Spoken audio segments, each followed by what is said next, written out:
Bangladesh Islamic ছাত্র শিবির জাহাঙ্গীরনগর বিশ্ববিদ্যালয় কর্তৃক আয়োজিত শিক্ষাবৃত্তি অনুষ্ঠানে মঞ্চে উপদেষ্টা শ্রদ্ধেয় সহকর্মীবৃন্দ এবং সংগঠনের নেতৃবৃন্দ এবং সামনে উপস্থিত সাংবাদিকবৃন্দ এবং আমার শিক্ষার্থীবৃন্দ। আমার আরেকটি প্রোগ্রামে যেতে হবে, একটু তারা আছে, সেই জন্য বোধহয় স্বাভাবিক নিয়ম পরিপালন করা সম্ভব হয়নি, সেই জন্য দুঃখ প্রকাশ করছি এবং একই সঙ্গে ক্ষমা প্রার্থনা করছি। আমাকে কিছু বলতে হবে, সেটা বলা হচ্ছে। আমি আসলে ভেবেছিলাম যে এসে পুরস্কার দিয়ে চলে যাব। তো আমার যেটা বক্তব্য, ব্যক্তিগতভাবে আমার একাধিক পরিচয় আছে। আমি একজন মানুষ এবং আমি একজন বিশ্বাসী মানুষ, ধর্মবিশ্বাসী মানুষ, বিশেষ একটি ধর্মে, এবং সেই অর্থে আমার পরিচয় হচ্ছে মুসলিম।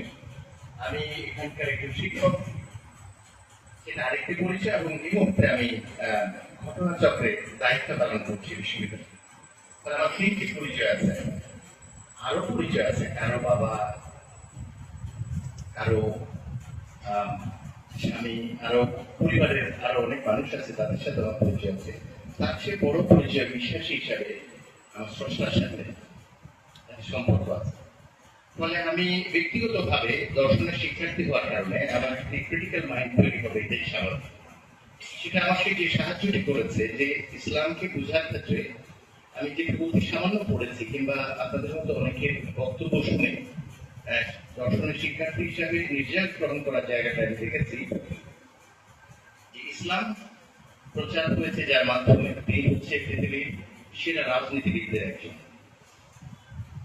প্রফেট সাল্লাল্লাহু আলাইহি ওয়াসাল্লাম। তিনি এমন একজন মানুষ যার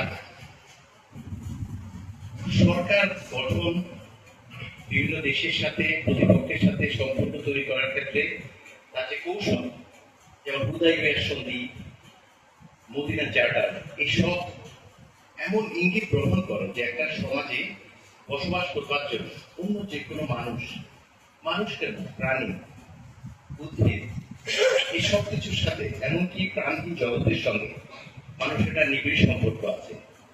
ফিলসফাররা যেটাকে শর্টশিপ বলে, তিনি ওই বিশেষ ধর্মের দৃষ্টিকোণ থেকে বলেছেন এটা আমাদের এক ধরনের দায়িত্ব, যেটা হচ্ছে হকগুলি বাদ করা, অন্য মানুষের হক, এন্টাইটেলমেন্ট, এবং সেটা আন্ডারমাইন করা যায় না। যেহেতু আমাদের অন্যের এন্টাইটেলমেন্ট আমাদের উপর ডিউটি ডিরাইভ করে, ফলে প্রত্যেকটা মানুষের প্রতি আমাদের এক একটা কি থাকে, কর্তব্য, দায়িত্ব থাকে, এবং সেটা আসে অন্য পক্ষে অধিকার থেকে। আবার আমি ব্যক্তিগতভাবে আমারও কিছু এন্টাইটেলমেন্ট আছে, আমি যে সমাজে বাস করি অন্যদের একটা দায়িত্ব এবং কর্তব্য আছে, এবং সেটা তাদের প্রতি বর্তায় আমার অধিকার থেকে। এই যে পারস্পরিক কর্তব্য এবং অধিকারের এই একটা বিশেষ বৈশিষ্ট্য এবং এই সম্পর্ক নীতিবিদ কিংবা দার্শনিকরা ব্যাখ্যা করে, আমি খেয়াল করে দেখেছি প্রত্যেকটি ধর্মে এই বিষয়টা অত্যন্ত স্পষ্টভাবে ব্যাখ্যা করা আছে। বিশেষ করে আজকে যেহেতু ইসলামিক ছাত্র শিবির এখানে আয়োজন করছে, আমার একটি আন্ডারস্ট্যান্ডিং করে শেষ করে দিই, সেটা হচ্ছে ইনক্লুসিভিটি ইন ইসলাম।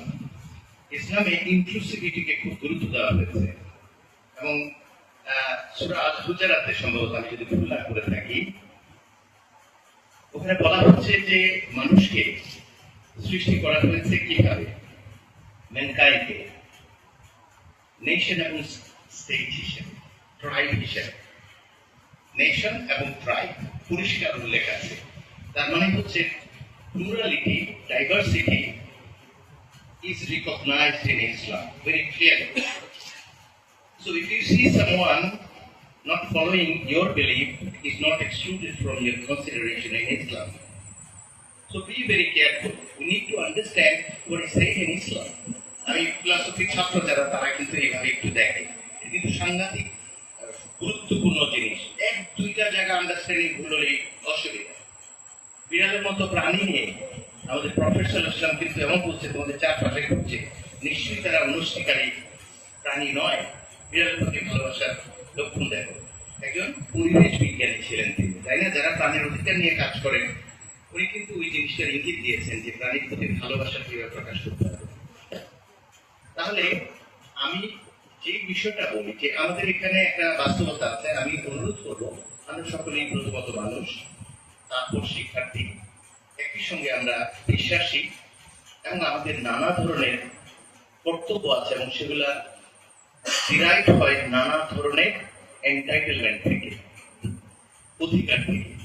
একজন মানুষ যদি তিনি প্রকৃত অর্থে একজন ভালো মুসলিম হতে চান, তিনি অত্যন্ত ইনক্লুসিভ হতে হবে, তিনি সাংঘাতিকভাবে আকর্ষণীয় হতে হবে, তিনি মানবিক হতে হবে, and what not। তাকে দেখে সবাই মুগ্ধ হবে এবং মানব জীবন সফল করবার জন্য যত ধরনের আচরণ আচরণের চর্চা করা উচিত সেগুলোর মধ্য দিয়ে যেতে হবে। যেটা বলে শেষ করছি, আমার বাবাকে একবার আমি জিজ্ঞেস করেছিলাম যে tell me something about prophet সাল্লাল্লাহু আলাইহি ওয়াসাল্লাম।